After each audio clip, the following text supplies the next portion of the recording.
What you're about to see isn't just a retelling of old myths. Think of this more like an archival investigation. We're opening up the case files on the first Greek heroes. We're looking for a pattern, a kind of recurring pathology of tragedy that seems to be baked right into the DNA of heroism itself. And our analysis begins now. Right, so let's get one thing straight. Forget those tales of glory and triumph you think you know. These records, they read more like evidence logs, each one documenting a catastrophic fall from a great height.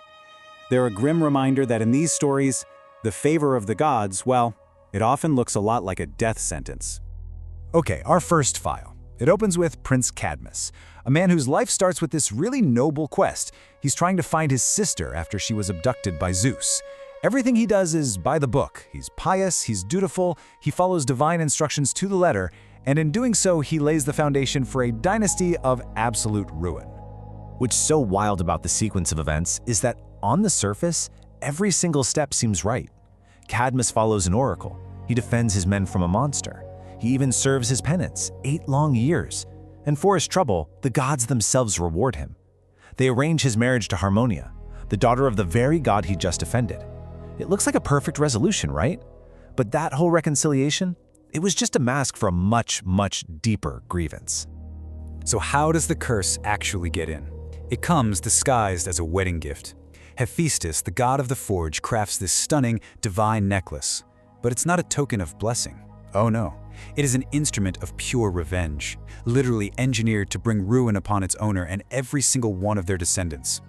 With this one beautiful object, the trap is set. And the fallout? Wow. It is immediate, and it is catastrophic. It's just a systematic destruction of Cadmus and Harmonia's family. One daughter, Semele, is burned to a crisp.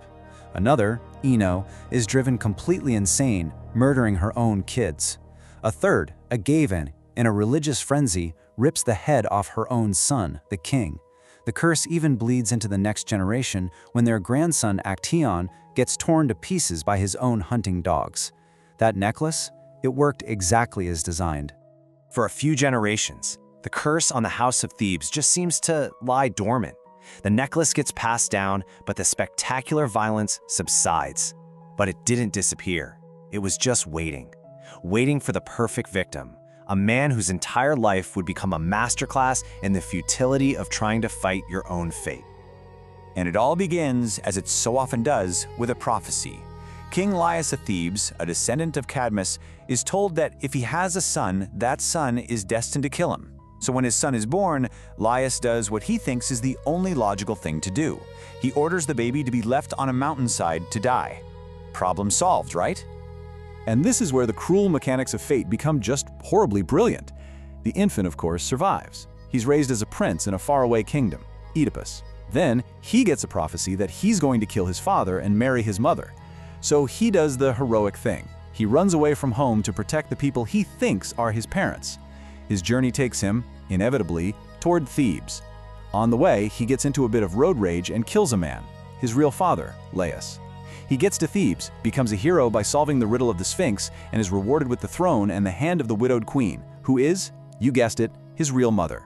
Every single choice he made to escape his destiny was the very tool destiny used to trap him. Eventually, a plague hits the city, an investigation is launched, and the whole horrific truth comes spilling out.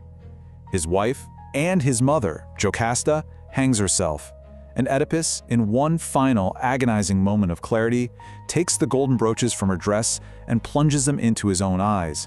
He decided he would never again see the world that he had so completely misunderstood. All right, let's open our third file. This one deals with a different kind of tragedy. We're not talking about an ancestral curse passed down through generations. This is a direct, personal vendetta from a goddess. And the subject is Hercules, the strongest man who ever lived. His curse, really, was his very existence, which was a constant insult to the queen of the gods, Hera. Hercules was basically a walking paradox. He was the son of Zeus, blessed with a strength so insane it was practically divine. He was a force for good, a monster slayer, a protector of mankind. But he was also the target of Hera's relentless, burning hatred. She plagued him with fits of madness, a blinding rage that could just descend on him at any moment, turning the world's greatest hero into its most terrifying monster. And that rage, It led to the single act that defined his entire life. In a fit of madness sent by Hera, he came home one day, but he didn't see his loving family. He saw monsters, and he fought them with all of his incredible strength. When the madness finally lifted, he was standing in the ruins of his home, covered in the blood of his wife and his children. You've heard of his famous 12 labors, right? Well, they weren't heroic adventures. They were a prison sentence. 10 years of servitude to a lesser, cowardly king who was jealous of him. 10 years of performing impossible tasks as penance for a crime he was tricked into committing. Every monster he killed, every river he diverted, it was all just an attempt to wash blood off his hands that would never, ever come clean. And his death? His death was the final, perfect piece of tragic architecture. His wife, Deianira, was afraid he was falling for someone else, so she used what she thought was a love charm to win him back. It was a robe, coated in the blood of a centaur Hercules had killed years before. The problem was that centaur's blood was tainted with poison from the Hydra, another monster Hercules had killed, so his own past victory became the poison. An act of love from his wife delivered the fatal dose. He died in agony, literally burned alive by a weapon of his own creation.